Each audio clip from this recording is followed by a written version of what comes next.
بسم اللہ الرحمن الرحیم الحمد للہ نحمده ونستعینه ونستغفره ونؤمن به ونتوکل علیہ ونعوذ باللہ من شرور انفسنا ومن سیئات اعمالنا من يهده الله فلا مضل له ومن يضلل فلا هادي له ونشهد أن لا إله إلا الله وحده لا شريك له ونشهد أن سيدنا ومولانا محمدا عبده ورسوله أما بعد فأعوذ بالله من الشيطان الرجيم بسم اللہ الرحمن الرحیم اہدنا الصراط المستقیم عن علی رضی اللہ عنہ قال قال النبی صلی اللہ علیہ وسلم من قال به صدق ومن عمل به اجر ومن حکم به عدل ومن دعا الیہ ہدی الی صراط مستقیم اللہم صلی علی محمد وعلی آل محمد کما صلیت علی ابراہیم وعلی آل ابراہیم انک حمید مجید اللہم بارک علی محمد وعلی آل محمد کما بارکت علی ابراہیم وعلی آل ابراہیم انک حمید مجید۔ ہر ابتدا سے پہلے ہر انتہا کے بعد، ہر ابتدا سے پہلے ہر انتہا کے بعد ذات نبی بلند ہے ذات خدا کے بعد۔ ہر ابتدا سے پہلے ہر انتہا کے بعد ذات نبی بلند ہے ذات خدا کے بعد۔ دنیا میں جس قدر احترام کے قابل ہیں لوگ، دنیا میں جس قدر احترام کے قابل ہیں لوگ، میں سبھی کو مانتا ہوں مگر مصطفیٰ کے بعد۔ میرے نہایت واجب الاحترام بزرگوں، مسلک اہل سنت والجماعت سے تعلق رکھنے والے غیور نوجوان دوستوں اور بھائیوں، میں نے آپ حضرات کی خدمت میں قرآن کریم کی ایک آیت کریمہ تلاوت کی ہے اور حضور اکرم صلی اللہ علیہ وسلم کی ایک حدیث مبارک تلاوت کی ہے۔ میں اس آیت اور حدیث کی روشنی میں آپ کی خدمت میں 3 باتیں پیش کرنا چاہتا ہوں۔ نمبر 1، صراط مستقیم کا معنی کیا ہے؟ نمبر 2، صراط مستقیم کی علامات کیا ہیں؟ اور نمبر 3، صراط مستقیم پر چلیں تو اس پر انعامات کیا ہیں؟ کتنی باتیں؟ مغرب کے بعد کا درس جلدی اس لیے رکھا ہے کہ آپ کو بیان سمجھ آئے۔ ہماری خواہش ہوتی ہے کہ ایسے وقت میں بیان کریں کہ لوگوں کو بیان سمجھ آئے، تو میں نے 3 باتیں آپ کی خدمت میں پیش کرنی ہیں۔ نمبر 1، صراط مستقیم کا معنی کیا ہے؟ نمبر 2، صراط مستقیم کی علامات کیا ہیں؟ اور نمبر 3، صراط مستقیم پر چلیں تو اس پر انعامات کیا ہیں؟ ان 3 باتوں میں سے ہر ایک بات اس قدر طویل اور مفصل ہے کہ کسی ایک بات کو بھی 1 گھنٹے میں تفصیل سے بیان کیا جا نہیں سکتا۔ تو ظاہر ہے میں ایک مضمون کو بیان کرنے کی بجائے اگر تینوں باتیں سمجھاؤں گا تو تھوڑا تھوڑا وقت لے کر مضمون مکمل کروں گا۔ اللہ میں بات سمجھنے کی توفیق دے۔ اردو زبان میں 3 لفظ ہیں۔ نمبر 1، حد سے گزر جانا، نمبر 2، حد سے اتر جانا، نمبر 3، حد پہ رہنا۔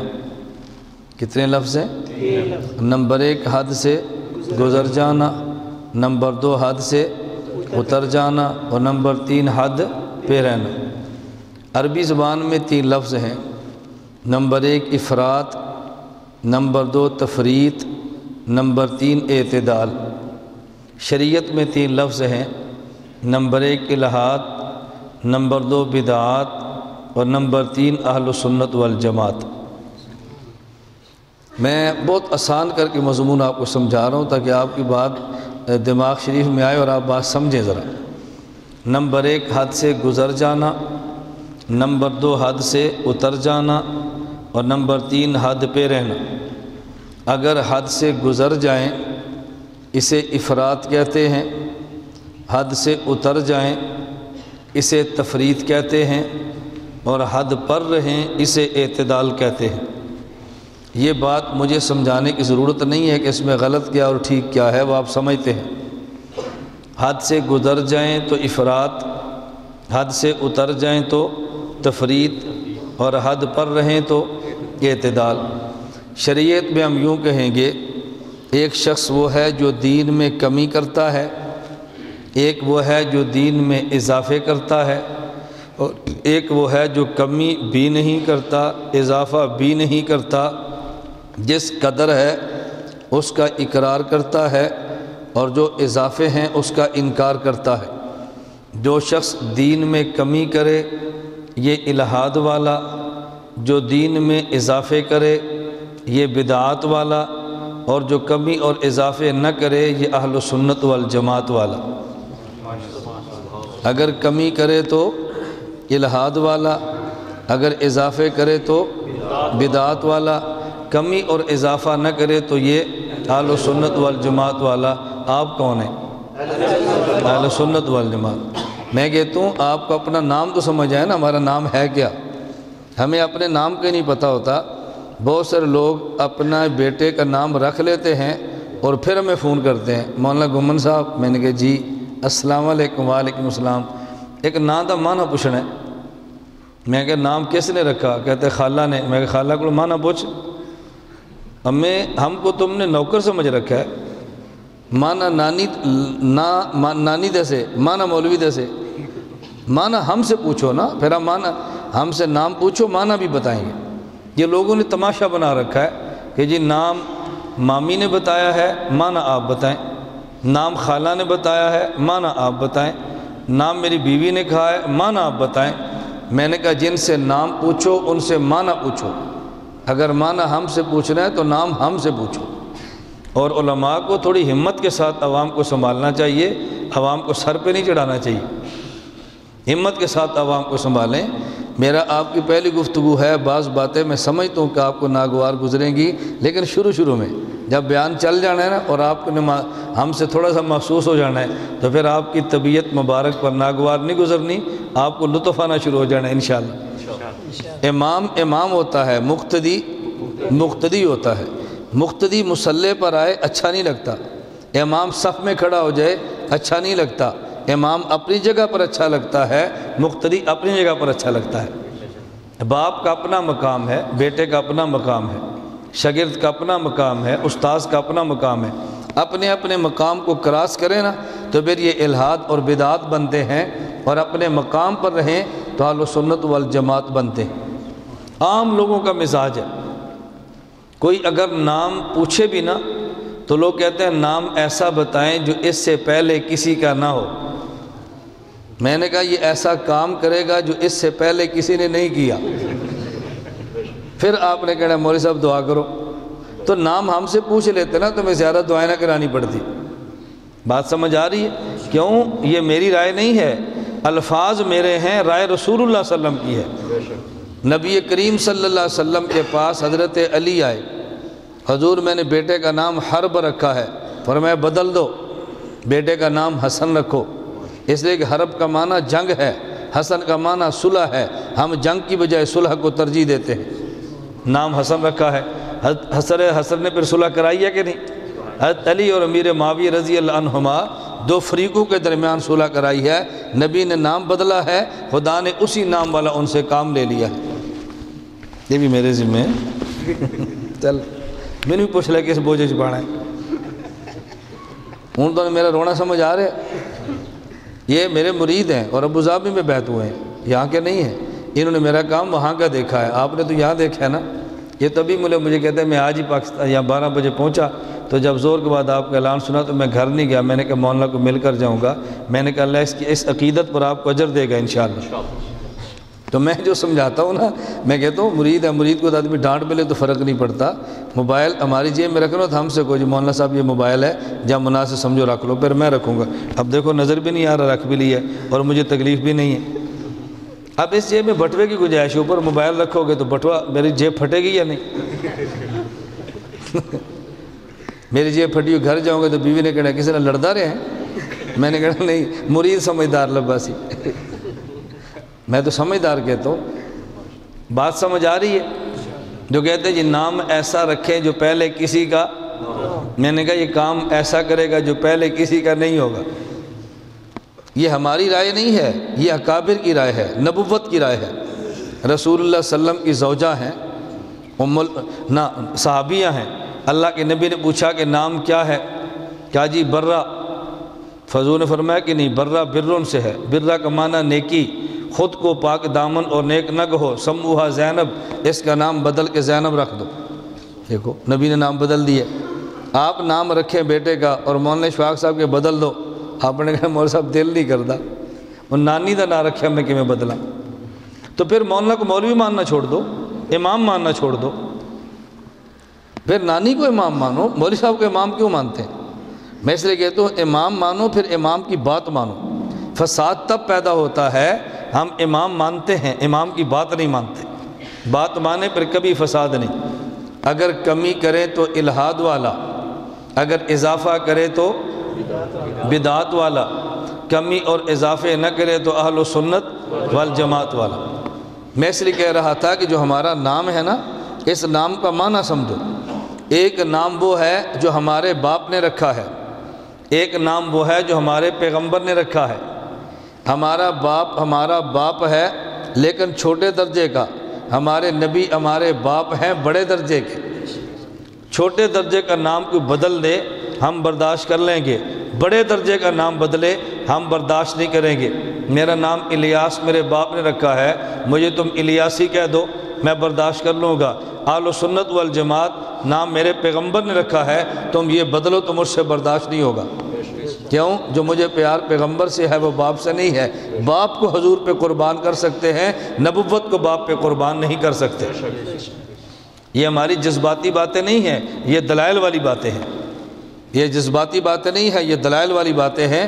یہ میرے عنوان نہیں، میں اس پہ دلیلیں پیش کرتا، میں بحمد اللہ تعالیٰ ایک ایک جملے پہ دلیل پیش کروں گا۔ اول تا آخر جو میرا بیان سنیں گے نا، آپ میرے بیان میں ایک جملہ ایسا ثابت نہیں کریں گے جس جملے پہ مستقل دلیل موجود نہ ہو۔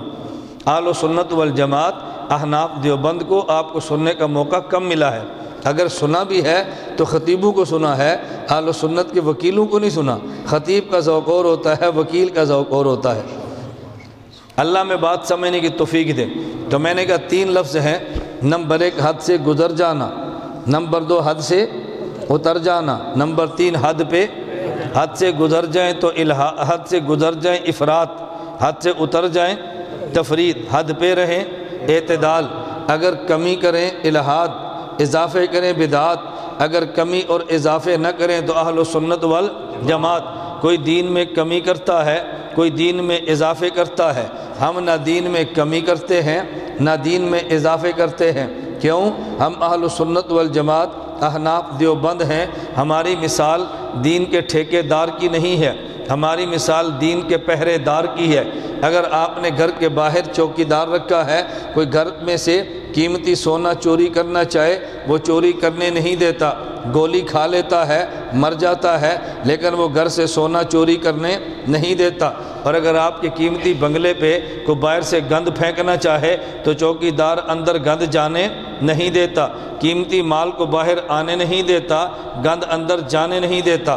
اگر کچھ دین میں سنت کو نکالنا چاہے ہم نکالنے نہیں دیتے، بدعات کو داخل کرنا چاہے ہم داخل نہیں کرنے دیتے، کیونکہ ہم چوکی دار ہیں، ہم دین کے پہرے دار ہیں۔ اور پھر پہرے دار یہ نہیں دیکھتا یہ چوری کرنے والا کون آیا ہے، پگڑی باندھ کے آئے تب بھی چور ہے، داڑھی منڈا کر آئے تب بھی چور ہے، جبہ کبہ پہن کے آئے تب بھی چور ہے، اور اگر یہ 3 پیس پہن کے آئے تب بھی چور ہے۔ قادیان والا پگڑی باندھ کے آیا، داڑھی رکھ کے آیا، وہ چور تھا۔ اور غلام احمد قادیانی یہ چور ہے، پگڑی رکھ کے آیا، ہم نے پگڑی اور داڑھی کو نہیں دیکھا، ہم نے دیکھا کہ چور ہے۔ ادھر آپ لاہور میں دیکھیں، وہاں سے جاوید غامدی اٹھا جس کے سر پہ پگڑی بھی نہیں ہے، چہرے پہ پوری داڑھی بھی نہیں ہے، ہم نے دیکھا نہیں کہ داڑھی ہے یا نہیں، ہم نے دیکھا چور ہے کہ نہیں۔ ادھر قادیانی کو دیکھو پگڑی باندھ کے آیا، ادھر ذاکر نائک کو دیکھو 3 پیس لباس میں آیا، ہم نے دیکھنا ہے چوری کرتا ہے یا نہیں کرتا۔ جو چوری کرتا ہے ہم نے بتا دینا ہے، ماننے گے آپ کا فائدہ، نہ مانیں گے آپ کا نقصان ہے۔ ہم نے بات چھپانی نہیں ہے، ہم نے بات پوری کر دینی ہے۔ آپ میں سے شاید کو بندہ ہو جس نے ذاکر نائک کو براہ راست دیکھا ہو، شاید بہت کم ہوں گے جو اس سے براہ راست ملے ہوں۔ جو تھوڑے بہت متاثر ہیں نا، اس کے میڈیے، اس کی سیڑیاں، اس کے چینل، اس کے بیانات، اور متاثر ہونے کی وجہ ہی کوئی نہیں ہے۔ اور اگر ہم سی ڈی لائیں محرام میں جائز نہیں، اس کی سنتے ہیں ہماری جائز نہیں، اس کی سنتے ہیں ہماری حرام ہے۔ اس سے متاثر کیوں ہے؟ میڈیا کی وجہ سے۔ علماء میڈیا کی بات کریں کہتے ہیں گناہ ہے، جائز نہیں۔ اللہ ہمیں یہ بات سمجھنے کی توفیق عطا فرمائے۔ مجھے ایک شخص نے انگلینڈ سے میری بات ہوئی تو مجھے کہنے لگا کہ مولانا آپ ایسا کریں، ایک بہت بڑا فتنہ ہے جاوید غامدی، آپ اس کے خلاف کام کریں۔ میری اس کے خلاف ویڈیو سی ڈی بھی ہے، اس کے خلاف آڈیو کیسٹ بھی ہے، میرا علمی کام موجود ہے۔ اس نے دعویٰ کیا تھا کہ توہین رسالت کرنے والے کی سزا قتل نہیں ہے۔ میں نے کہا قتل ہے۔ اس پر میں نے قرآن پیش کیا، حدیث پیش کی، فقہا کے اقوال پیش کیے، اجماع امت پیش کیے۔ میں نے 5 عنوانات پہ سیڑیاں ریکارڈ کرا کے نیٹ پہ اپلوڈ کر دی۔ مجھے وہ کہنے لگے کہ آپ اس کے خلاف کام کریں۔ میں نے ان سے کہا کہ جاوید غامدی فتنہ ہے؟ کہتے ہیں جی ہاں۔ میں نے کہا میری رائے میں تو فتنہ نہیں ہے، فتنہ ہوگا تو پھر اس کے خلاف کام بھی کریں گے۔ میں ان کو بات سمجھانا چاہ رہا تھا، مجھے کہتا نہیں جی بہت بڑا فتنہ ہے، آپ کیسے کہتے ہیں فتنہ نہیں ہے؟ میں نے کہا اچھا مجھے یہ بتائیں، جاوید غامدی کو انگلینڈ میں دیوبندی مدرسے کے طلباء سنتے ہیں؟ مجھے کہتا ہے نہیں۔ میں نے کہا رائبنڈ کے تبلیغی جماعت کے لوگ سنتے ہیں؟ مجھے کہتا ہے نہیں۔ میں نے کہا خانقاہ کے مرید سنتے ہیں؟ مجھے کہتا ہے نہیں۔ میں نے کہا کون سنتا ہے؟ کہتا ہے جو مسجد میں نہیں آتا۔ میں نے کہا کیسے سنتا ہے؟ کہتا ہے اس کو ٹی وی پہ دیکھتا ہے۔ تو میں نے کہا پھر اس کو اگر میں مسجد میں بیان کروں گا تو اس کو سننے والے مسجد میں نہیں آتے، مسجد والے اس کو نہیں سنتے، تو بتاؤ میں بیان کیسے کروں؟ اس فتنے کا علاج کیسے کروں گا؟ کہتا ہے جی آپ کا کیا خیال ہے؟ میں نے کہا وہاں کے پاؤنڈ بھیجو، میں چینل بناؤں اور تقریر کروں، دنیا اس کو سنو۔ کہتا ہے وہ تو جائز ہی نہیں ہے۔ تو میں نے کہا اس کے خلاف میں کام کروں گا کیسے؟ یہ کو تبلیغ والے بازار میں گشت کرتے ہیں کہ نہیں؟ جا کے کرتے ہیں نا۔ بازار والا تو مسجد میں نہیں آ رہا، ان نے بازار میں جانا نہیں، کیوں؟ منحوس جگہ ہے، گناہ کی جگہ ہے، ٹی وی کی جگہ ہے، وہاں گانے ہوتے ہیں، تو مسجد والا وہاں جائے گا نہیں۔ اس نے بازار والا مسجد میں آئے گا کیسے؟ آپ اس ماحول میں جا کے دعوت دیں گے تو آئے گا نا۔ آپ کہہ رہے ہیں میں نہیں جانا، بڑی گندی جگہ ہے، ناپاک جگہ ہے، VCR ہوتا ہے، ٹیلی ویژن ہوتے ہیں، بازار بے حیائی کی جگہ ہے، میں وہاں جا کر دعوت کیوں دوں؟ اچھا وہ آ جائے گا؟ بتاؤ۔ اچھا ہم اس ماحول میں بیٹھ کے بات کر لیں، کہتے ہیں اب کیوں گئے ہیں؟ وہ تو ماحول ٹھیک نہیں تھا۔ میں نے کہا وہ ماحول ٹھیک ہے۔ اب اس کو بات سمجھ نہیں آئی، سمجھ آئے تو بندے کا ذہن بدل جاتا ہے۔ اللہ گواہ ہے آپ کو اندازہ نہیں ہے، میں اس پہ واقعات پیش کروں گا نا تو بات بہت لمبی ہوگی۔ کینیڈا سے پچھلے رائبنڈ کی اجتماع پر لوگ آئے، مجھے لاہور آ کے ملے اور رونے لگ گئے۔ انہوں نے کہا مولانا دعوت دے کر جماعت میں ہم لائے ہیں اور مرزے مسرور کے چینل کی وجہ سے بیانات دے کہ ہمارے لائے لوگ مرزئی بن گئے ہیں، ان کا علاج کریں۔ میں نے کہا وہ ان کا علاج میں کیسے کروں گا؟ وہ تو اس کے چینل کو دیکھ کے مرزئی بنے ہیں، میرا تو چینل ہے ہی نہیں جس پہ تقریر تمہارے کینیڈا کا بندہ سنے، تو بتائیں اس کا جواب کیسے دوں گا؟ اب جواب نہیں ہے۔ میں سعودی عرب میں گیا، آپ کو میری محنت کا نہیں اندازہ، ان سے پوچھو جو عرب رہتے ہیں ان سے پوچھو۔ مجھے ساتھی کہنے لگے یہاں بہت بڑا فتنہ ہے، ایک معراج ربانی، ایک توصیف الرحمان راشدی۔ معراج ربانی کی ہر کیسٹ، فضائل اعمال، فضائل صدقات، علماء دیوبند، بہشتی زیور، ہر کیسٹ اس کے اوپر ہے اور کٹر قسم کا غیر مقلد لگا ہوا ہے۔ میں جب گیا تو مجھے ہر بندہ کے معراج ربانی اس کا جواب دے، معراج ربانی اس کا جواب دے۔ میں نے پھر وہاں جا کے الحمدللہ ریکارڈنگ کرائی اور وہ منہ توڑ جواب دیا۔ 5 سال گزر گئے ہیں، معراج ربانی دوبارہ نہ فضائل صدقات کے خلاف بولا ہے، نہ فضائل حج کے خلاف بولا ہے، نہ تبلیغی نصاب کے خلاف بولا ہے، نہ بہشتی زیور کے خلاف بولا ہے۔ ہم نے زبان بند کر دی ہے جب سیڑیاں بنا کے جواب دیا ہے۔ مولانا طارق جمیل کے خلاف کیسٹ ریکارڈ کی ہے، توصیف الرحمان راشدی نے 2 گھنٹے کی ویڈیو ریکارڈ کی ہے۔ اللہ کی قسم مجھے اٹلی سے فون آئے، بیرون کے علماء نے کہا مولوی صاحب 4 ماہ لگائے لوگ اہل حدیث ہو گئے ہیں، اس سی ڈی کو دیکھ کر خدا کے لیے کچھ کرو۔ میرا ان دنوں میں ایکسیڈنٹ ہوا، بازو ٹوٹا ہوا تھا، بیڈ ریسٹ پہ تھا۔ میں نے اپنی ٹیم سے کہا چلو بیڈ ریسٹ پہ تو ویسے ہی ہیں، بازو ٹوٹا، گھر بیٹھو، بسم اللہ پڑھو، اس پر ان کا علاج کرو۔ ان لڑکوں سے پوچھو جو نیٹ پہ بیٹھتے ہیں۔ میں نے 2 گھنٹے جب ویڈیو سی ڈیز پہ مولانا طارق جمیل کا بیان ریکارڈ کرا کے اپلوڈ کیا نا نیٹ پہ، وہی اٹلی کے لوگ رائیونڈ آئے، وہاں سے ملنے سرگودے کے لیے آئے، ہدیے بھی دیے، شکریہ ادا کیا۔ انہوں نے کہا تیری 2 گھنٹے کی ویڈیو سی ڈی نہ آتی ہماری اٹلی میں سر اٹھانا مشکل تھا، خدا تجھے جزائے خیر دے، تو نے سارے اعتراضات کا جواب دے کے ان کی زبان بند کر دی ہے۔ ہمیں کوئی سی ڈی دیتا ہے، ہم کہتے ہیں مولانا گھمن کو سنو، دوبارہ سی ڈی لے کر ہمارے پاس نہیں آتا۔ میں بتا رہا تھا کہ مجھے کوئی شوق نہیں ہے یا کہ مجھے شہرت کا خطرہ ہے، میں شوق کی وجہ سے نہیں کرتا۔ بعض یہ باتیں حضرات کو سمجھ نہیں آتی۔ مجھے ایک بندہ کہنے لگا اچھا اگر آپ سی ڈی نہ بنائیں، حرام کام نہ کریں، تو جتنا آپ کے بس میں اتنے ہی دین کا کام کریں نا۔ میں نے کہا آپ تبلیغ کے ساتھ ہیں؟ کہتے جی ہاں۔ میں نے کہا بیرون جاتے ہو؟ کہتے جی ہاں۔ تو میں نے کہا تصویر کے بغیر یا تصویر کے ساتھ؟ کہتے تصویر کے بغیر تو ویزا نہیں ملتا۔ تو میں نے کہا نہ جائے باہر، اللہ سے کہے میں امریکہ جانا چاہتا تھا، وہ تصویر کے بغیر لے کر جاتے نہیں تھے، تصویر حرام تھی، میں نہیں گیا، تو نہ جاؤ۔ میں نے کہا نہ جاؤ، جتنا ہو سکتا ہے اتنا ہی کرو نا، تصویر کھنچوا کے کیوں جاتے ہو؟ کہ جی مجبوری ہے۔ میں نے کہا میری مجبوری تمہیں سمجھ کے نہیں آ رہی، آپ تصویر کھنچوا کے امریکہ گئے ہیں، میں امریکہ نہیں گیا، میں نے 2 دن بعد اس کو نیٹ پہ اپلوڈ کرنا ہے، امریکہ والا وہاں بیٹھ کے میرا بیان سن لے گا، تجھے جانا پڑا، میں نے یہاں بیٹھ کے سنا دیا۔ تصویر تو نے بھی بنائی ہے، تصویر میں نے بھی بنائی ہے، فرق کیا ہے؟ آپ نے پرنٹ تصویر بنائی ہے جس کی حرمت پہ اتفاق ہے، میں نے ڈیجیٹل بنائی ہے جس کی حرمت میں اختلاف ہے۔ تو میں نے تو چھوٹا جرم کیا ہے، اس پر تجھے اعتراض ہے، اور بڑے پر مجھے تو اعتراض نہیں ہے۔ نہیں بات آپ کو سمجھ آ رہی؟ آپ عمرے کے لیے جاتے ہیں؟ بتاؤ، گھر والوں کو بھی لے کر جاتے ہیں؟ عمرہ فرض ہے، واجب ہے۔ اپنی بیٹی کی تصویر آپ کھنچواتے ہیں عمرے کے لیے؟ نہ محرم کو دکھاتے ہیں اپنی بیٹی، بالغ بیٹی ہے، کماری بیٹی ہے، اور تصویر بھی کھنچواتے ہیں، اور جب ایئرپورٹ پہ جاتے ہیں اس کو دیکھتے بھی ہیں، آئی پرنٹ لیتے ہیں، سب کچھ آپ کر رہے ہیں۔ کیوں؟ عمرے کے لیے۔ یہ حرام کام کا ارتکاب کیوں کیا عمرے کے لیے؟ کیوں؟ اس لیے کہ آپ کے دل میں کعبہ کی عظمت تھی، آپ نے سب کچھ کر لیا ہے، اور عقیدے کی عظمت نہیں تھی، اس لیے آپ کے ذہن میں سوال آیا۔ اگر عقیدے کی محنت ہوتی نا تو آپ کو پھر اندازہ ہوتا اس کی وجہ سے عقیدے کی محنت کتنی ہوئی ہے اور لوگوں کا ایمان کتنا بچا ہے۔ اللہ میں بات سمجھنے کی توفیق عطا فرمائے۔ میں ہلکی سی روشنی اس لیے ڈالی ہے، ہمیں کوئی شہرت، ہمیں کوئی لالچ اس سے غرض نہیں ہے۔ ہم چاہتے ہیں کہ جو بندہ امریکہ بیٹھا ہے وہ کنجر دیکھتا ہے، وہ کنجر نہ دیکھے، عالم کو دیکھے، قادیانی کو نہ سنے، ہمیں سنے، ذاکر نائک کو نہ دیکھے، ہمیں دیکھے، جاوید غامدی کو نہ دیکھے، ہمیں دیکھے، ان کے چینل کی بجائے اپنے علماء کو دیکھے۔ تو بتاؤ عقیدے ٹھیک ہوں گے یا نہیں ہوں گے؟ دنیا بھر کا کتنا بڑا مسلمان ہے کہ جس کا دینی معلومات دینے کا ذریعہ وہ صرف نیٹ ہے، وہ چینل ہے، وہ ویڈیو ہے، اس کے علاوہ اس کے پاس ذریعہ ہے ہی نہیں۔ ہم اس لیے آتے ہیں ریکارڈ کرائیں، نیٹ پہ چڑھائیں، دنیا اس کو دیکھے اور ان کا ایمان بچ جائے۔ اللہ مجھے اور آپ کو ایمان بچانے کی محنت کرنے کی توفیق عطا فرمائے۔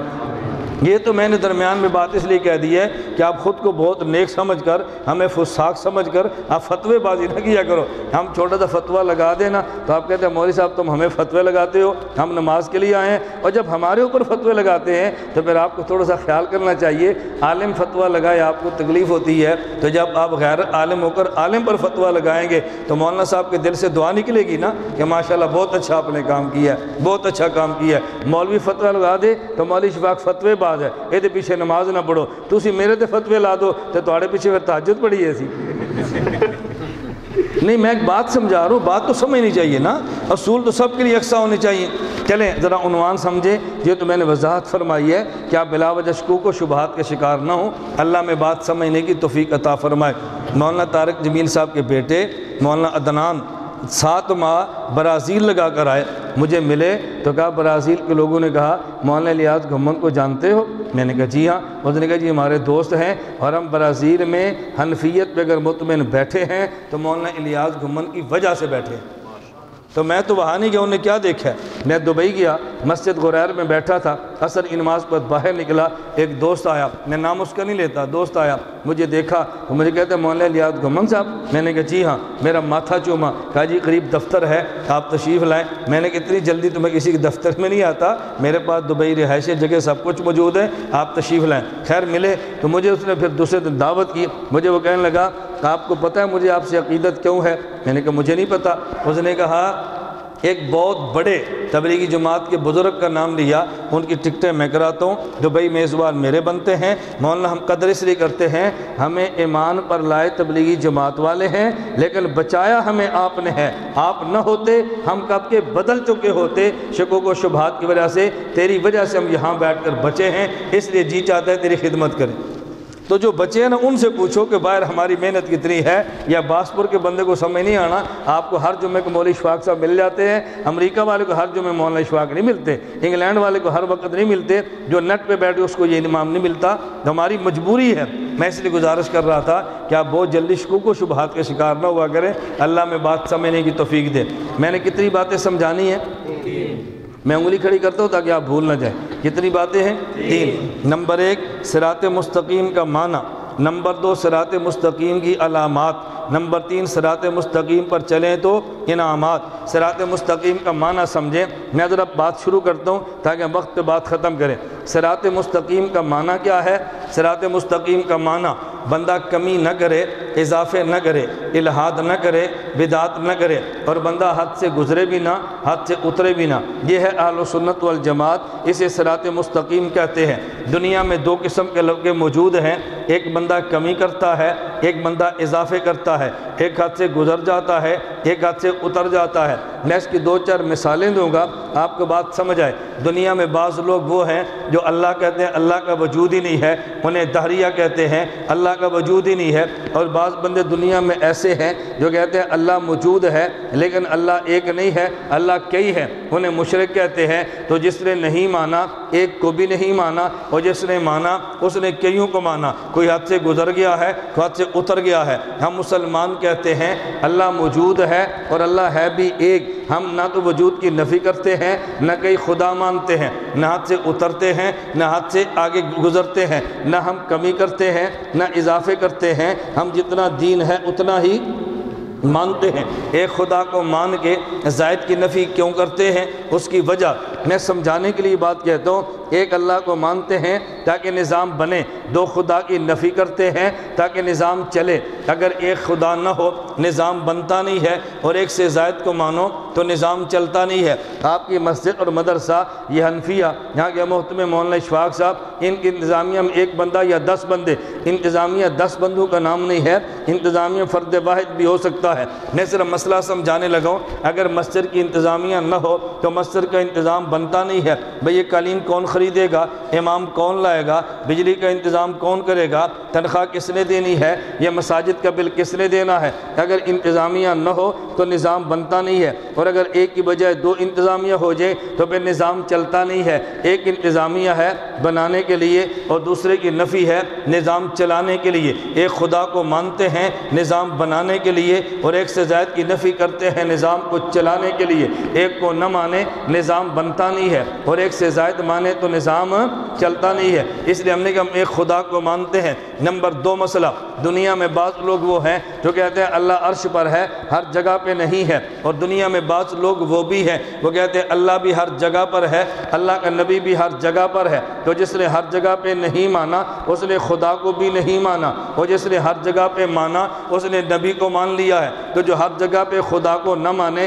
یہ حد سے گزر گیا ہے، جو ہر جگہ پہ نبی کو مانے حد سے اتر گیا ہے، جو ہر جگہ پہ خدا کو مانے یہ کمی والا ہے، اور جو ہر جگہ پہ نبی کو مانے یہ اضافے والا ہے، اور جو خدا کو ہر جگہ پہ مان کے نبی کو مدینہ میں مان لے یہ اہل سنت والجماعت والا ہے۔ ہر جگہ پہ خدا کو نہ مانے الحاد والا، نبی کو ہر جگہ پہ مانے بدعات والا، خدا کو ہر جگہ پہ مان کے نبی کو مدینہ میں مانے تو اہل سنت والجماعت والا ہے۔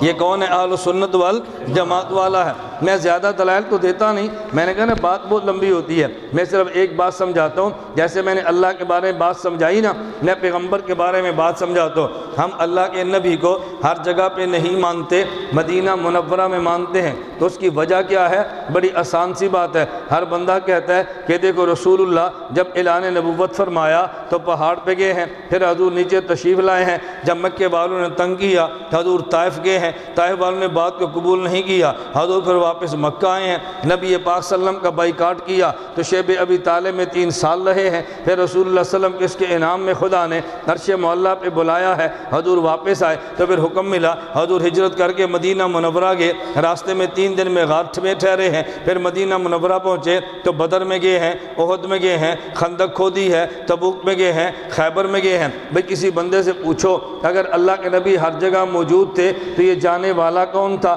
اگر اللہ کے نبی ہر جگہ پہ گئے ہیں تو اس کا معنی یہ ہے اگر وہ خود گئے ہیں اس کا معنی پہلے سے موجود نہیں تھے۔ آسان لفظوں میں آپ یوں کہہ لو جو ہر جگہ پہ ہوتا ہے وہ آتا اور جاتا نہیں ہے، اور جو آتا اور جاتا ہے وہ ہر جگہ پہ ہوتا نہیں ہے۔ جو آتا اور جاتا ہے وہ ہر جگہ پہ ہوتا نہیں ہے، اور جو ہر جگہ پہ ہوتا ہے وہ آتا اور جاتا نہیں ہے۔ میں نے آپ کی خدمت میں یہ بات سمجھائی ہے۔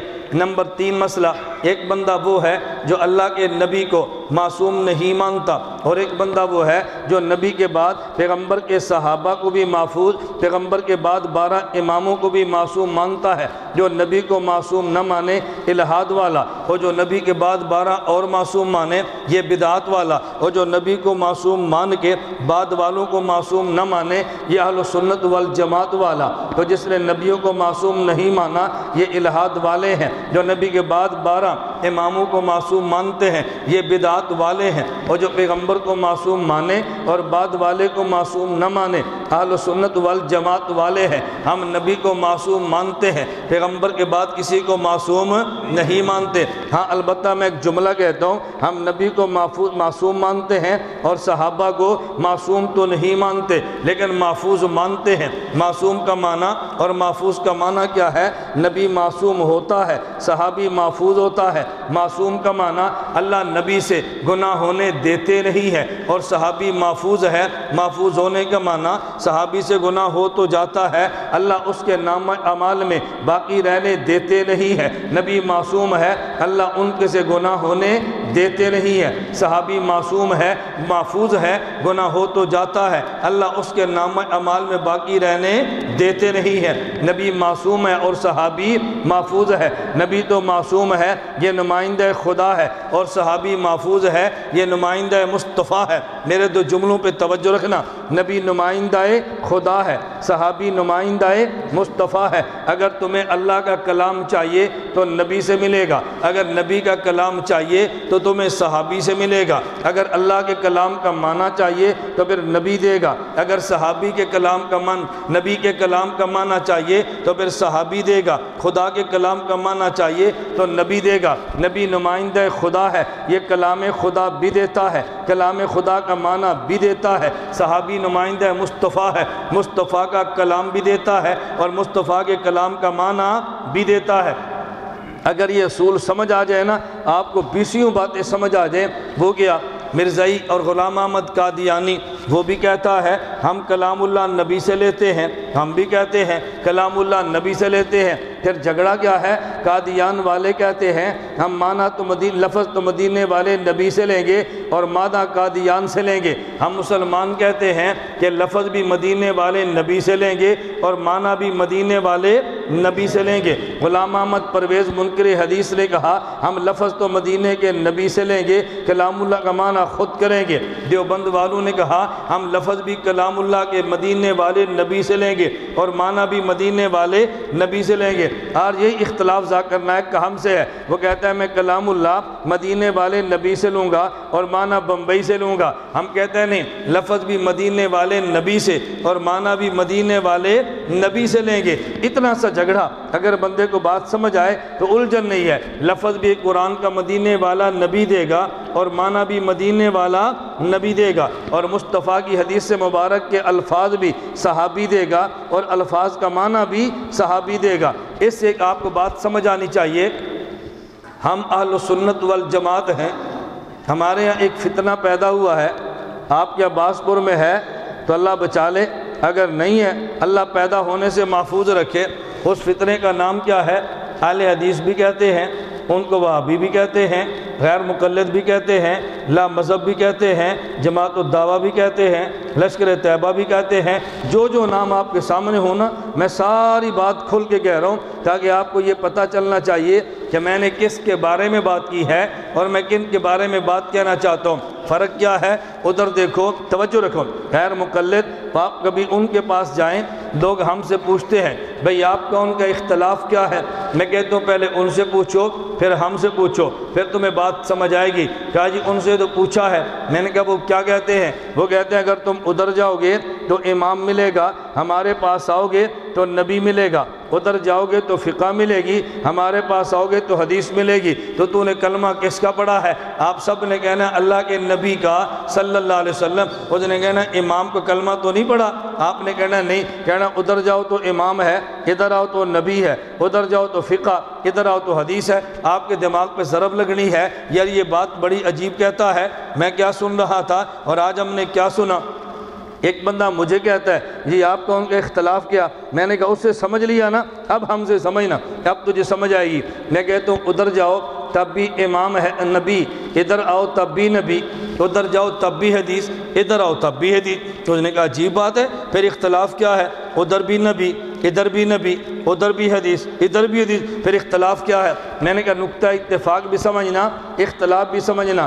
وہ اور ہم دونوں کہتے ہیں اللہ کے نبی کے الفاظ پیغمبر کے صحابی سے لیں گے، یہ دونوں مانتے ہیں۔ اگلا جھگڑا اس بات میں ہے کہ جو لفظ صحابی نے دیا ہے اس کا معنی کون دے گا؟ ہم کہتے ہیں جس صحابی نے لفظ دیا ہے وہ صحابی معنی دے گا، وہ کہتے ہیں نہیں لفظ تو صحابی دے گا اور معنی وہابی دے گا۔ اگر لفظ صحابی سے لو معنی صحابی سے لو تو مسلک اہل سنت والجماعت بنتا ہے، لفظ صحابی سے لو اور معنی وہابی سے لو تو یہ مسلک اہل حدیث بنتا ہے۔ آپ کی مرضی، آپ لفظ صحابہ سے لے کے معنی کن سے لینے ہیں۔ میں اس پہ ایک دو مثالیں دیتا ہوں تاکہ بات آپ کے دماغ میں بیٹھے۔ ہم امام کے پیچھے قرات نہیں کرتے، نہ فاتحہ پڑھتے ہیں نہ 113 سورتیں پڑھتے ہیں، ہم امام کے پیچھے خاموش رہتے ہیں۔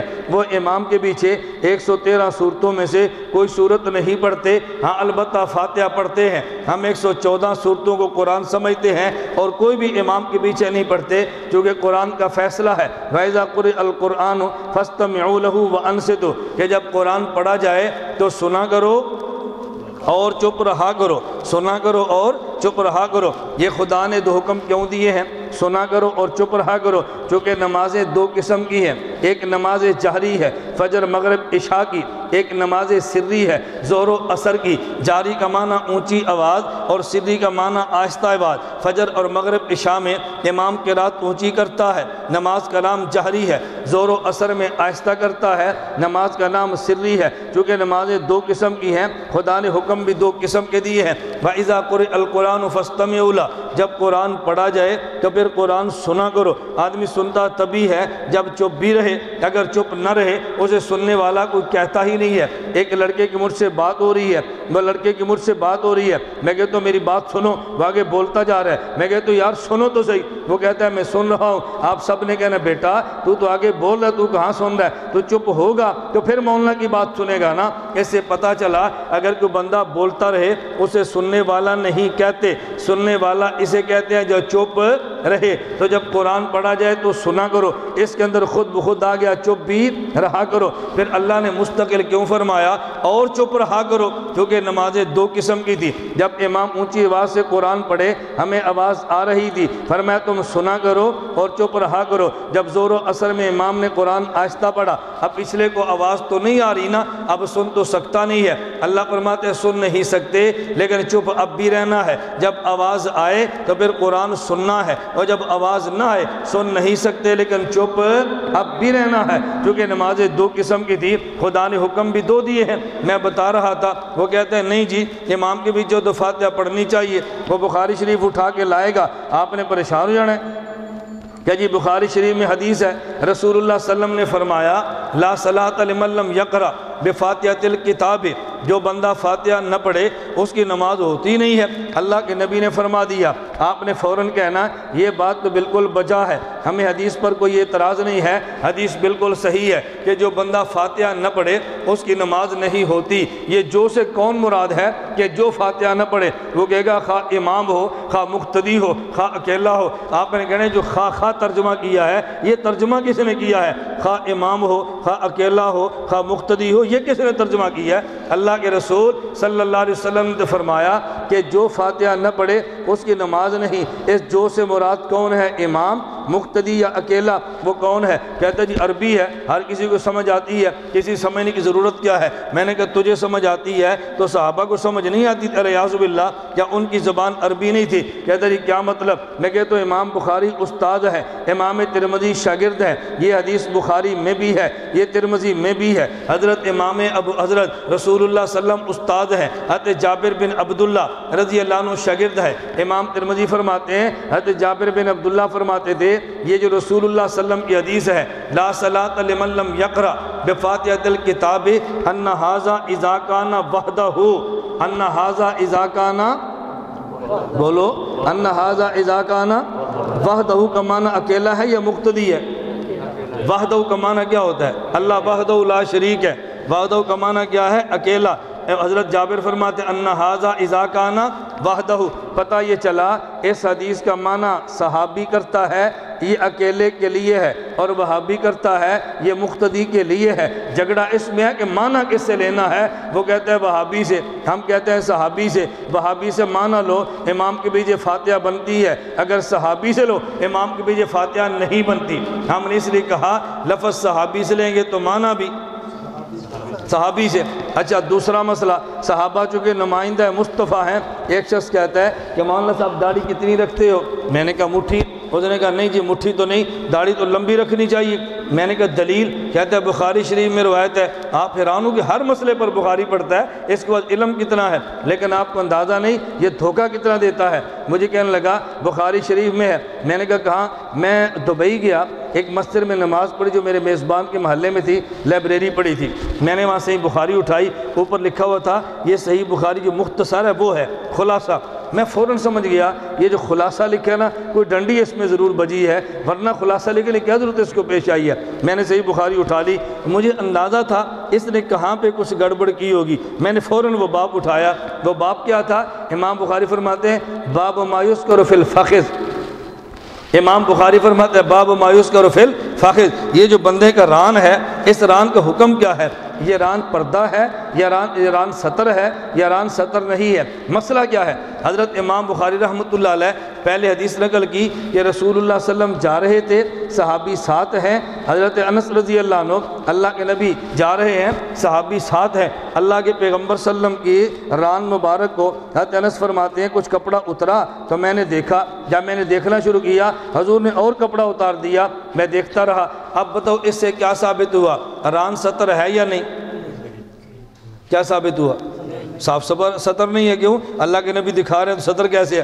اچھا اس کے بعد پھر امام بخاری ایک دوسرے صحابی کی حدیث لائے ہیں اور کیا فرمایا؟ رسول صلی اللہ علیہ وسلم فرماتے ہیں الفخذ عورۃ، یہ ران سطر ہے، اللہ کے نبی نے فرما دیا۔ اب ایک حدیث سے پتہ چلا کہ ران سطر نہیں ہے اور ایک سے پتہ چلا کہ ران سطر، اب ہم کس پہ عمل کریں؟ خود امام بخاری نے فیصلہ کیا ہے، خود فیصلہ کیا کہ یہ جو حضرت انس والی حدیث ہے سند اس کی مضبوط ہے، لیکن جو دوسری حدیث ہے نا کہ ران سطر ہے، احتیاط یہ کہ عمل اس پہ کرو۔ امام بخاری حدیث سے بھی دو لائے اور فیصلہ بھی کیا، اور جس نے بخاری کا خلاصہ لکھا ہے نا اس نے صرف ایک حدیث نقل کی ہے کہ رسول اللہ صلی اللہ علیہ وسلم نے ران دکھایا۔ اب بندہ پڑھے گا تو وہ تو اگر دبئی پورٹ پہ چلا جائے اور اپنی نکر پہن کے غسل شروع کر دے دریا میں، پوچھو بھی ایسا کیوں کرتا ہے؟ وہ کہے کہ جب نبی کا ران حضور نے دکھایا ہے تو سطر نہیں ہے، کہاں لکھا ہے؟ کہتا ہے جی بخاری میں لکھا ہے، تو لڑکا تو سچا ہے نا، بخاری میں تو موجود ہے۔ اب ہم اسے کہیں گے نہیں یار بخاری میں ایک حدیث تھی تو نے دوسری تو پڑھی نہیں ہے، وہ کہتے ہیں اس کتاب میں تو ہے نہیں ہے۔ میں نے کہا یہ کتاب تو خلاصہ ہے، اصل کتاب تو ہے نہیں، اصل ہوتی تو دونوں حدیثیں ہوتی، خلاصے والے نے ایک کو صاف کر دیا اور مطلب کی حدیث رکھ لی ہے۔ مطلب کیا تھا؟ اللہ کے پیغمبر صلی اللہ علیہ وسلم نے فرمایا کہ دیکھو ران سطر ہے، لیکن نبی پاک نے دکھایا یہ میرے پیغمبر کی خصوصیت ہے۔ نبی کی خصوصیت اور ہوتی ہے، عام امت کے لیے مسئلہ اور ہوتا ہے۔ اگر پیشاب ہے کوئی بندہ پی لے، آپ نے کہنا ناپاک ہے، یہ غلاظت تو نے پی ہے۔ ام ایمن کہتی ہے میں رسول صلی اللہ علیہ وسلم کے گھر میں سوئی تھی، میں رات اٹھی ہوں، مجھے پیاس لگی ہے، ایک برتن تھا جس میں رسول صلی اللہ علیہ وسلم نے پیشاب فرمایا اور سو گئے، میں نے اس بول کو پی لیا۔ جب صبح اٹھی تو میں نے نبی پاک صلی اللہ علیہ وسلم کو عرض کیا حضور جو آپ نے بول فرمایا میں نے رات پی لیا ہے۔ ضاحکہ، اللہ کے نبی مسکرا پڑے۔ الخصائص الکبریٰ للسیوطی میں روایت ہے، نبی پاک نے فرمایا ان لن تشتکی بطنک بعد یومک ھذا، ایمن تیرے پیٹ میں بول گیا ہے میرا، اب تیرے پیٹ میں کبھی بیماری نہیں آ سکتی۔ حضرت امام سیوطی فرماتے ہیں باب الاستشفاء ببول النبی صلی اللہ علیہ وسلم، یہ مسئلہ ہم نے کیوں بتایا ہے؟ تاکہ پتہ چلے کہ نبی کے بول سے شفا ملتی ہے۔ اب بتاؤ بول سے شفا ہوتی ہے بیماری؟ بتاؤ بول پاک ہے یا ناپاک؟ کس کا؟ امتی کا، نبی کا تو نہیں ہے نا۔ اب دیکھو امتی کا معاملہ الگ ہے، یہ نبی کی خصوصیت ہے۔ فرمایا کہ الفخذ عورت، یہ ران سطر ہے، کبھی کسی کو مت دکھانا، حضور آپ نے دکھایا، یہ نبی کی خصوصیت ہے۔ نبی کی خصوصیت اور ہوتی ہے، امت کا معاملہ اور ہوتا ہے۔ قرآن کریم میں کیا ہے؟ فَانْكِحُوا مَا طَابَ لَكُم مِّنَ النِّسَاءِ مَثْنَىٰ وَثُلَاثَ وَرُبَاعَ، آدمی 4 تک بیویاں نکاح میں لا سکتا ہے۔ اللہ کے نبی کتنی لائے ہیں؟ بھیا وقت 9 لائے ہیں، ویسے 11۔ کوئی بندہ کہ جو نبی لائے ہیں تو میں کیوں نہیں لا سکتا؟ آپ نے کہنا مسئلہ تو 4 کا ہے، وہ نبی کی خصوصیت ہے۔ میں صرف بات یہ سمجھا رہا تھا کہ وہ بخاری پڑھے گا، آپ متاثر ہو جاتے ہیں۔ ایک شخص مجھے کہنے لگا وہ جی داڑھی تو لمبی رکھنی چاہیے۔ میں نے کہا دلیل کیا ہے؟ کہتا ہے بخاری شریف میں ہے، رسول اللہ صلی اللہ علیہ وسلم نے فرمایا خالف المشرکین، مشرکین کی مخالفت کرو، وفر اللہ واف الشوارب، اپنی داڑھی بڑھایا کرو، مونچھیں کٹایا کرو۔ تو جب نبی نے فرمایا بڑھایا کرو تو آپ نے روک کیوں دی ہے؟ میں نے کہا حدیث کہاں پر ہے؟ کہا جی بخاری میں۔ میں نے کہا حدیث کس نے بتائی ہے؟ کہا جی صحابی نے۔ میں نے کہا نام کیا ہے؟ کہا جی عبداللہ بن عمر رضی اللہ عنہما۔ تو میں نے کہا جس صحابی نے لفظ دیا ہے اس سے معنی بھی لے لیتا نا۔ حضرت امام بخاری فوراً اس کے بعد معنی لائے ہیں، وَكَانَ ابْنُ عُمَرَ اِذَا حَجَّ بِالتَّمْرَ قَبَضَ عَلَىٰ لِحْيَتِهِ فَمَا فَضَلَ أَخَذَهُ۔ عبداللہ بن عمر جو حدیث بیان کرتے ہیں، جب حج عمرے پہ جاتے، عمرے سے فارغ ہوتے، اپنی داڑھی کو مٹھی میں لیتے، جو بڑھ جاتی تراش دیتے۔ اگر معنی وہابی سے لو تو داڑھی ناف سے نیچے جاتی ہے، معنی صحابی سے لو تو داڑھی مٹھی تک رہتی ہے۔ تجھے معنی وہابی مبارک، ہمیں معنی صحابی مبارک۔ کو بات سمجھ آئی آپ کو؟ میں بتا رہا تھا اختلاف ہے کیا، اصل جھگڑا کون سا ہے۔ آگے رمضان آ رہا ہے، آپ نے تراویح کتنی پڑھنی ہے؟ 20۔ پھر جھگڑا شروع ہونا ہے، آپ نے کہنا 20، اس نے کہنا 8، تو لڑائی ہوگی کہ نہیں؟ بات سمجھنا، اختلاف ہوگا نا۔ اچھا جب تقریر کریں گے نا تو وَاعْتَصِمُوا بِحَبْلِ اللَّهِ جَمِيعًا وَلَا تَفَرَّقُوا، لوگ کہ یار بڑے مثبت آدمی ہیں، دیکھو یہ تو کہتے ہیں لڑنا ہی نہیں چاہیے، اور مسجد میں لڑ رہا ہے۔ تراویح 8، مصافہ ایک ہاتھ سے، پگڑی کیوں باندھی ہے، آمین آہستہ کیوں ہے، لڑ بھی رہا ہے، اور سٹیج پہ کیا کہہ رہا ہے؟ وَاعْتَصِمُوا بِحَبْلِ اللَّهِ جَمِيعًا وَلَا تَفَرَّقُوا، اکٹھے ہو جاؤ۔ لوگ کہتے ہیں بڑی مثبت تقریر کی ہے، آپ نے جلسہ تو دیکھا ہے، عمل نہیں دیکھا۔ ہم عمل بھی دیکھتے ہیں، جلسہ بھی دیکھتے ہیں۔ جو تراویح کتنی پڑھیں گے؟ توجہ رکھنا، کتنی پڑھیں گے؟ میں نے لاہور بیان کیا، بیان کے بعد واپس آ گیا۔ صبح مجھے ایک لڑکے کا فون آیا، شیخ صاحب السلام علیکم۔ جب شیخ صاحب کہا نا تو میں نے سمجھ کہ ہمارا شکار ہے، تجھے نہیں سمجھے؟ جب شیخ صاحب کہا نا تو میں سمجھ گیا کون ہے۔ شیخ صاحب السلام علیکم، میں کہا وعلیکم السلام۔ جیسا اس نے سلام دینا میں نے ویسے ہی جواب دینا تھا نا۔ کہتے ہیں شیخ صاحب السلام علیکم، میں نے کہا وعلیکم السلام۔ ہاں پتر خیر تے ہے؟ اجی تسی راتی تقریر کیتی سی؟ میں کیتی سی، تھوڑا مناظرہ کرانا ہے۔ میں کس موضوع تے؟ کہ جی تراویحاں تے۔ میں کہا چلو کر لینے ہیں مناظرہ، لیکن میں 2 سوال تیرے کو پوچھنا۔ کوئی مناظرے سے پہلے سوال نہیں بتاتا، میں پہلے سوال بتا دیتا ہوں تاکہ تیرا مناظر تیاری کر کے آئے اور تمہاری بےزتی نہ ہو، تمہاری عزت کا خیال کرتا ہوں۔ مجھے کہتے ہیں کیا مطلب؟ میں نے کہا تم تراویح کتنی پڑھتے ہو؟ کہتے ہیں 8۔ میں نے کہا کہاں سے ثابت کرو گے؟ کہتے ہیں قرآن حدیث سے۔ میں نے کہا جھوٹ نہ بولنا، قرآن میں کی تراویح ہے؟ کہتے ہیں نہیں۔ تو میں نے کہا قرآن سے ثابت کیسے کرو گے؟ کہتے ہیں نہیں مجھ سے غلطی ہو گئی ہے، ہم حدیث سے ثابت کریں گے۔ میں نے کہا جو سوال میں مناظرے میں کروں گا تمہارے عالم کو ذلت ہوگی تو میں نہیں مناسب سمجھتا کسی عالم کی تذلیل ہو، ہم تمہیں عزت دینا چاہتے ہیں۔ میں پہلے سوال بتا دیتا ہوں، قرآن میں ہے تراویح؟ مجھے کہتا ہے نہیں۔ تو میں نے کہا پھر قرآن سے ثابت کیسے کرو گے؟ کہتا ہے نہیں جی حدیث سے ثابت کریں گے۔ میں نے کہا چلو کتنی تراویح پڑھتے ہو؟ کہتا ہے جی 8۔ میں نے کہا کتنے دن پڑھتے ہو؟ کہتا ہے جی دن ہم تو پورا مہینہ پڑھتے ہیں، 30 راتیں پڑھتے ہیں۔ میں نے کہا اچھا پارے کتنے پڑھتے ہو؟ کہا جی پورا قرآن پڑھتے ہیں۔ میں نے کہا کس مسجد میں؟ کہا جی ہر مسجد میں۔ اچھا میں نے کہا بتاؤ پورا مہینہ تراویح با جماعت یہ حدیث میں ہے کہ رسول اللہ نے پڑھی ہے؟ مجھے کہتا ہے نہیں۔ تو میں نے کہا پھر حدیث سے ثابت کیسے کرو گے؟ مجھے کہتا ہے نہیں غلطی ہو گئی، ہم صحابہ ثابت کریں گے۔ میں نے کہا چلو صحابہ ثابت کرو گے تو صحابہ کتنی پڑھتے تھے؟ کہتے ہیں 20۔ تو میں نے کہا پھر 8 کہاں ثابت کرو گے؟ کہتے ہیں حضور سے۔ میں نے کہا عجیب بات ہے، تراویح پورا مہینہ کیسے ثابت کریں گے؟ صحابہ سے، اور 8 کہاں ثابت کریں گے؟ حضور سے۔ تو میں نے کہا ساری باتیں یا حضور کی لے لو یا ساری باتیں صحابہ کی لے لو، کیا فرق پڑتا ہے؟ میری بات سمجھ آ گئی ہے؟ میں نے کہا حضور صلی اللہ علیہ وسلم نے 8 پڑھی ہیں پورا مہینہ، کہتا ہے نہیں۔ میں نے کہا کتنے دن؟ کہتے ہیں 3 راتیں۔ تو میں نے کہا آپ تو 3 راتیں نہیں پڑھتے، پورا مہینہ پڑھتے ہو۔ رسول اللہ صلی اللہ علیہ وسلم نے پورا قرآن پڑھا تھا، کہتا ہے نہیں۔ تو میں نے کہا تو پورا قرآن کیوں پڑھتے ہو؟ کہتا ہے جی صحابہ نے نہیں پڑھا۔ تو میں نے کہا تراویح 20 کون پڑھتا تھا؟ کہتا ہے جی چھڈو جی، وہ حضور کو لے لیں گے۔ میں نے کہا عجیب بات ہے، ہم کہتے ہیں لفظ صحابی سے تو معنی بھی صحابی سے۔ جس صحابہ نے تراویح دی ہے اس نے 20 رکعات بھی دی ہیں، پورا مہینہ بھی دیا ہے، پورا قرآن بھی دیا ہے، با جماعت بھی دی ہے۔ یہ بات اب ذہن نشین فرما لینا، کبھی آپ الجھنیں پیدا نہیں ہوگی۔ میں بتا رہا تھا ہم نبی کو معصوم مانتے ہیں اور بعد والوں کو معصوم نہیں مانتے، ہاں البتہ صحابہ کو محفوظ مانتے ہیں۔ میں نے مسئلے بتائے، جو نبی کو معصوم نہ مانے الہاد والا، اور بعد میں 12 معصوم مانے تو یہ بدعات والا۔ نبی کو معصوم مانے اور بعد والے کو معصوم نہ مانے اہل سنت والجماعت والا۔ توجہ رکھنا، ایک بندہ کہتا ہے رسول اللہ صلی اللہ علیہ وسلم اپنی قبر مبارک میں زندہ نہیں ہیں، یہ الہاد والا۔ اور ایک بندہ کہتا ہے رسول اللہ صلی اللہ علیہ وسلم قبر میں بھی زندہ ہیں اور پوری دنیا میں زندہ ہیں، یہ بدعات والا۔ جو کہتا ہے نہیں اللہ کے نبی زندہ ہیں لیکن قبر میں، یہ کون ہے؟ اہل سنت والجماعت والا۔ ایک بندہ کہتا ہے اللہ کے نبی پہ جا کے صلاۃ و سلام پڑھو، اللہ کے نبی نہیں سنتے۔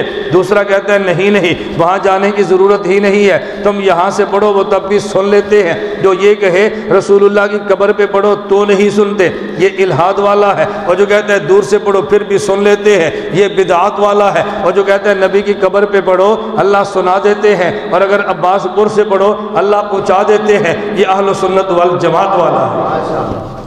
اللہ کے نبی کی قبر پہ پڑھو تو اللہ، بولو نا، اللہ سنا دیتے ہیں، اور جب یہاں سے پڑھو تو اللہ پہنچا دیتے ہیں۔ کیوں؟ درود تو ہدیہ ہے نا، درود تو تحفہ ہے۔ اور تحفے کا طریقہ کیا ہوتا ہے؟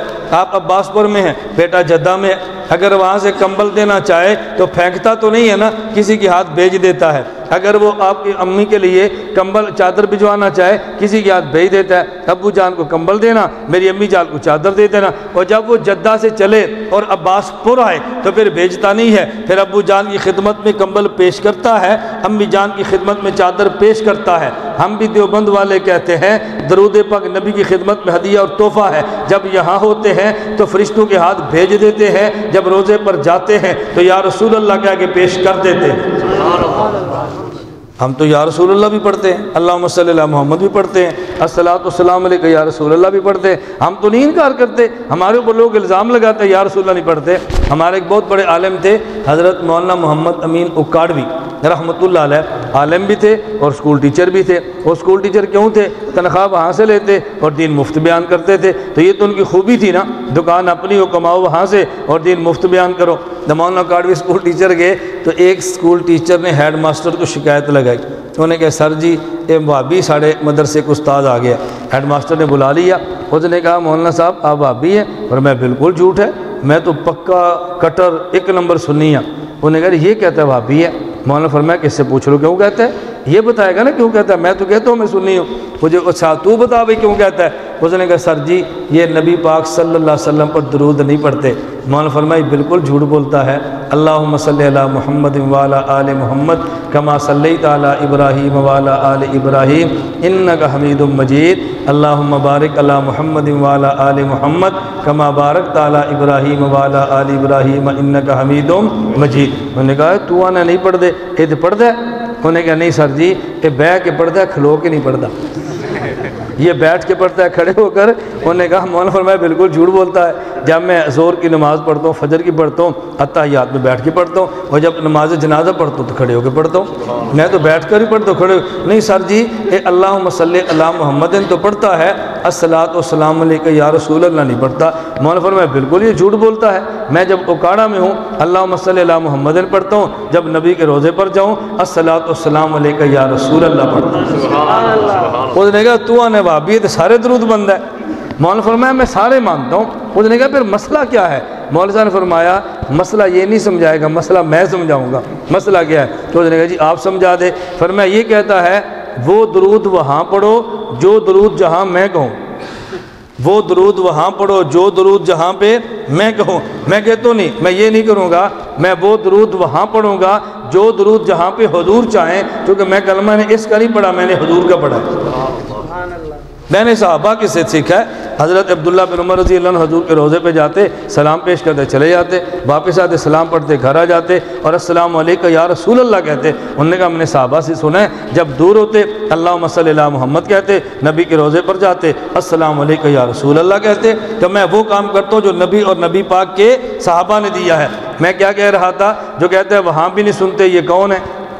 الہاد والا. اور جو کہتے ہیں یہاں سے بھی سنتے ہیں وہ کون ہے؟ بدعت والا. جو کہتے ہیں نہیں یہاں سے پڑھو خدا پہنچا دیتے ہیں، وہاں جا کے پڑھو خدا سنا دیتے ہیں، تو یہ کون ہے؟ اب اتنے اس پر عقیدے اور مسئلے ہیں نا، میں گنتا جاؤں گا، آپ کو بتاتا جاؤں گا. اچھا بعض لوگ کہیں گے کہ فجر کی یہ فرض کی نماز کے بعد بھی دعا نہ مانگو. آپ نے کہیں دیکھے سلام پھریں گے دوڑ جائیں گے.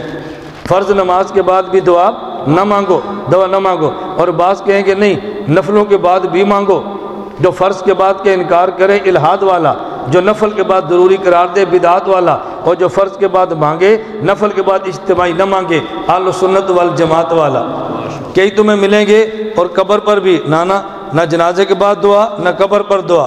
اور کئی ملیں گے نہیں جنازے کے بعد بھی دعا. تو جو جنازے کے فوراً بعد مانگے یہ ہے بدعت والا، اور جو قبر پر بھی نہ مانگے یہ کون ہے؟ بدعت والا. اور جو قبر کے بعد مانگے اور جنازے پر چھوڑ دے اہل سنت والجماعت والا ہے. مجھے ایک شخص نے کہا اور بڑے تعجب سے چڑھتی، میں بھی کشمیر میں بیان تھا، کہا جی مولانا صاحب ہم نے سنا ہے کہ جنازے کے بعد دیوبند والے دعا نہیں مانگتے. میں نے کہا بالکل جھوٹ ہے، ہم جنازے کے بعد دعا مانگتے ہیں، دعا کو سنت سمجھتے ہیں. کہتے ہیں یہاں تو نہیں مانگتے. میں نے کہا یہ بھی مانگتے ہیں، تجھے پتہ نہیں ہے. میرے کہتے جی وہ کیسے؟ میں نے کہا ہم دیوبند والے اہل سنت والجماعت کہتے ہیں ابو جی فوت ہو گئے، پہلے غسل دو، پھر کفن دو، پھر جنازہ پڑھو، پھر قبر میں دفن کرو، پھر دعا مانگو. بتاؤ یہ دعا جنازے سے پہلے ہے یا بعد میں؟ جی ہم نے جو دفن کے بعد دعا مانگی ہے یہ جنازے سے پہلے ہے یا بعد میں؟ کہ ہم نہیں مانتے. مانگتے ہیں، کیوں نہیں مانگتے؟ کہا جی نہیں میرا مطلب ہو رہے. میں کہا میں تیرا مطلب سمجھ گیا، تو میرا مطلب نہیں سمجھیا. توجہ رکھنا، میں اٹیک نہیں کر رہا، تمہیں بات سمجھا رہا ہوں. آپ بتاؤ اگر آپ کے بیٹے نے سعودی عرب جانا ہو، انگلینڈ جانا ہو، امریکہ جانا ہو، کسی دنیا کے ملک میں جانا ہو، آپ بیٹے کو یہاں سے گاڑی پر بٹھاؤ اور کوئی اسلام آباد ایئرپورٹ پہ جاؤ، وہاں سے جہاز پہ بیٹھو اور بیٹا وہاں انگلینڈ چلے جانا. ایک طریقہ تو یہ ہے. اور دوسرا کیا، آپ 2-4 گاڑیاں لیں، اپنے بیٹے کو بٹھائیں، ساتھ مہمان بیٹھیں اور یہاں سے اسلام آباد ایئرپورٹ پہ جائیں، بیٹے کے ساتھ جائیں اور آپ بیٹے سے کہیں دیکھ ہم عباس پور سے آپ کے ساتھ آئے ہیں، ہم نے تجھے سوٹ کیس بھی دیے ہیں، ہم نے پاسپورٹ ویزا لگوا کے دی ہے، تجھے ٹکٹیں بھی دی ہیں، تیرا بڑا خیال کیا ہے، بیٹا یہاں تک آئے ہیں، میرا دل تے کردہ سی میں تینوں توڑ جہاز وچ بٹھا کے ہوندا، لیکن بیٹا میری مجبوری ہے.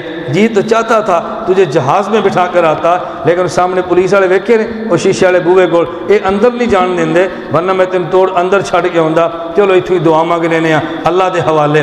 بات سمجھنا، ہم بھی اپنے ابو جان سے کہتے ہیں ابو جی غسل دے سکتا تھا میں نے دیا ہے، کفن دے سکتا تھا میں نے دیا ہے، جنازہ پڑھ سکتا تھا میں نے پڑھا ہے، قبر میں دفن کر سکتا تھا میں نے کیا ہے. میرا جی تو چاہتا ہے میں اندر بھی آپ کے ساتھ جاتا، لیکن یہ میرے بس میں نہیں ہے. چلو اب دعا کر کے ابو کو اللہ کے حوالے کر دیتے ہیں. سبحان اللہ. اچھا یہ غلط طریقہ یا ٹھیک طریقہ ہے؟ ہم کہتے ہیں جہاں تک جا سکتے ہیں وہاں تک جائیں اور وہاں مانگ کے خدا کے حوالے کریں. لوگ کہتے نہیں سانو جلدی ہے. جب پھر ساڑا کی قصور ہے اسی دین تے بدل نہیں سکتے تیری جلدی دی خاطر. نہیں جی مینوں کال ہے میں جانا ہے. ہم کہتے ہیں نہیں بھائی ہم وفا والے ہیں، جلدی نہ کرو، میت کا آخری وقت ہے، قبر تک ساتھ جاؤ، دفن کرو، دعا مانگو، سر کی طرف کھڑے ہو کے سورہ بقرہ کا پہلا رکوع پڑھو، پاؤں کی طرف آخری رکوع پڑھو، دعا مانگو، اس کے بعد جانا. اب بتو ہم قرآن نہیں مان رہے، پڑھنا نہیں مان رہے، اصالِ ثواب نہیں مان رہے، کون سی بات ہے جو ہم انکار کر رہے ہیں؟ فرق کیا ہے؟ ہم کہتے ہیں وہ کام کرو جو نبی نے کیا ہے، وہ بندے کہتے ہیں نہیں وہ کام کرو جو برادری نے کیا ہے. ہم نے کہا بھی ہم برادری کا کلمہ نہیں پڑھا، کلمہ رسول کا پڑھا ہے. کلمہ کس کا پڑھا ہے؟ رسول. ہم سنی ہے نا، تو سنیوں نے کمانا پیغمبر کا کلمہ پڑھا تو بات پیغمبر کی مانتے ہیں. میں نے ایک بات بتائی ہے، وہ کون سی ہے؟ صراط مستقیم کا معنی نہ الہاد، نہ بدعات، نہ افراد، نہ تفرید، بلکہ اعتدال. اور صراط مستقیم کا معنی نہ کمی نہ بیشی، نہ انکار نہ اقرار، درمیانی صورت کو ہم مانتے ہیں، اس کا نام ہے صراط مستقیم۔ نمبر 2، صراط مستقیم کی علامات کیا ہیں؟ میں مضمون بڑا سمیٹ رہا ہوں، علامت خدا نے 4 بیان کی ہیں۔ نمبر 1 من النبیین، نمبر 2 والصدیقین، نمبر 3 والشہداء، نمبر 4 والصالحین۔ توجہ رکھنا، یہ ان کو آنی ہے جو بات پڑھ رہا ہوں یا مدرسے پڑھتا ہو یا تبلیغ جماعت سے وقت لگاؤ، بقیہ کو یہ آیت نہیں آنی، اس کو سمجھ نہیں آنی، پھر ہم کو یہ 3 دن لا لو، میں ہندو ہوں، میرے مسلمان نہیں سمجھتے، میں 3 دن لا جاؤ نا، جا کے بارڈر کراس کرو، جا کے ہندوؤں نے کلمہ پڑھاؤ۔ اور میں نے کہا اللہ کے بندو بات سمجھا کرو، ایک دعوت ہندو کو دیتے ہیں، ایک دعوت مسلمان کو دیتے ہیں۔ ہندو سے کہتے ہیں مصطفیٰ کو مانو، اور مسلمان سے کہتے ہیں مصطفیٰ کی مانو۔ بات سمجھ آ گئی ہے؟ ہندو سے کیا کہیں گے؟ مصطفیٰ کو مانو، اور مسلمان کو کیا کہتے ہیں؟ مصطفیٰ کی مانو۔ علامات کتنی ہیں؟ نمبر 1 اس راستے پہ چلو جس پہ نبی چلے ہیں۔ نمبر 2 اس راستے پہ چلو جس پہ صحابہ چلے ہیں۔ نمبر 3 اس راستے پہ چلو جس پہ شہید چلے ہیں۔ نمبر 4 اس راستے پہ چلو جس پہ اولیاء چلے ہیں۔ ہم نبی کو بھی مانتے ہیں، صحابہ کو بھی مانتے ہیں، شہیدوں کو بھی مانتے ہیں، اولیاء کو بھی مانتے ہیں۔ میں ایک چھوٹا سا نقطہ پیش کرتا ہوں، میں بات ختم کرتا ہوں۔ چھوٹا سا نقطہ وہ کون سا ہے؟ اللہ نے فرمایا انبیاء، صحابہ، شہداء اور اولیاء، والمجاہدین تو نہیں نہ فرمایا؟ نقطہ سمجھنا، والمجاہدین فرمایا، والشہداء۔ بتاؤ نا کیوں فرمایا؟ وجہ سمجھنا، وجہ یہ ہے بندہ مجاہد کے روپ میں دھوکہ دے سکتا ہے، شہید کے روپ میں دھوکہ نہیں دے سکتا۔ میں مجاہد بن کے تو دھوکہ دے سکتا ہوں نا، اور میں شہید ہو گیا پھر دھوکہ کیسے دوں گا؟ خدا نے مجاہد نہیں فرمایا، شہید فرمایا۔ اس لیے ہم دیوبند والے کہتے ہیں ہمارا مجاہد دیکھو، جماعت الدعوہ کہتی ہے نہیں، شہید کے ہوتے ہوئے غیبانہ جنازہ پڑھو، شہید نہیں دکھانا، شہید نہیں دکھانا، غیبانہ جنازہ پڑھو۔ یہ غیبانہ جمانہ اس لیے کہ شہید کا پتہ نہ چلے۔ قرآن نے والشہداء فرمایا والمجاہدین۔ بتاؤ فیصلہ شہید کا جسم کرتا ہے یا مجاہد کا؟ مجاہد بن کے بندہ دھوکہ دے سکتا ہے، شہید بن کے دھوکہ نہیں دے سکتا۔ تیسری اور آخری بات، صراط مستقیم پر چلے تو ملتا کیا ہے؟ میں نے بڑے اختصار سے علامتیں بیان کی ہیں۔ ملتا کیا ہے؟ توجہ رکھنا، علامتیں کتنی ہیں؟ نمبر 1 مرزائی نکل گئے، کیوں؟ وہ نبیوں کو نہیں مانتے، وہ قادیانی کو مانتے ہیں۔ بس صدیقین رافضی نکل گئے، کیوں؟ وہ صحابہ کو نہیں مانتے۔ بس شہداء بتی نکل گئے، وہاں شہیدی کوئی نہیں ہے۔ بس صالحین غیر مقرر نکل گیا، وہ ولیوں نہیں مانتے۔ ایک دیوبندی رہ گیا، نبیوں کو بھی مانتا ہے، صحابہ کو بھی مانتا ہے، شہید بھی ہیں، اولیاء کو بھی مانتا ہے۔ نعرہ تکبیر، تاج و تخت ختم نبوت، علماء حق، علماء دیوبند، علماء حق، علماء دیوبند، جرأت مند، غیرت مند، دیوبند، دیوبند۔ بات سمجھ آ گئی آپ کو؟ اس لیے میں کہہ رہا تھا صراط مستقیم پر ایک بندہ ہی بچا ہے، توجہ رکھنا۔ نمبر 3 اور ملے گا کیا؟ صراط مستقیم پہ ہم چلیں، پل صراط سے خدا گزارے گا۔ صراط مستقیم پر ہم چلے، پل صراط سے خدا گزارے گا۔ کیوں؟ پل صراط کا معنی کیا ہے؟ تلوار سے تیز، بال سے باریک، 1500 کلومیٹر کی مسافت، 500 کلومیٹر چلنے پہ، 500 گزرنے میں، 500 اترنے پہ، اتنے باریک پل سے بندہ گزر سکتا ہے؟ بڑا مشکل ہے۔ جس طرح صراط مستقیم پہ چلنا بڑا مشکل ہے، کبھی ملحد آئے گا، کبھی بتی آئے گا، دونوں سے بچا کے چلنا بڑا مشکل ہے، تو یہ مشکل کام آپ کے ذمے، صراط مستقیم پہ چلنا بڑا مشکل ہے، وہاں سے گزارنا خدا کے ذمے۔ یہ مشکل کام آپ اپنے ذمے لے لیں، وہ مشکل کام خدا نے اپنے ذمے لے لیا ہے۔ اللہ مجھے اور آپ کو صراط مستقیم پر، مسلک اہل سنت والجماعت پر چلنے کی توفیق عطا فرمائے۔ وآخر دعوانا ان الحمدللہ رب العالمین، الحمدللہ رب العالمین، والصلاۃ والسلام علی رسولک وعلی آلہ واصحابہ اجمعین۔ اے اللہ ہم سب کے گناہوں کو معاف فرما، خطاؤں سے درگزر فرما، جو حضرات آئے ان کا آنا قبول فرما۔ اے اللہ جتنے بیمار ہیں صحت عطا فرما، مقروضوں کے قرض ادا فرما، جائز حاجات کو پورا فرما، جو مشکلات ہیں ان کی مشکلات کو دور فرما، ہم سب کا خاتمہ بالایمان فرما۔ قیامت کے دن حضور اکرم صلی اللہ علیہ وسلم کی ہم سب کو شفاعت نصیب فرما۔ اجمعین برحمتک۔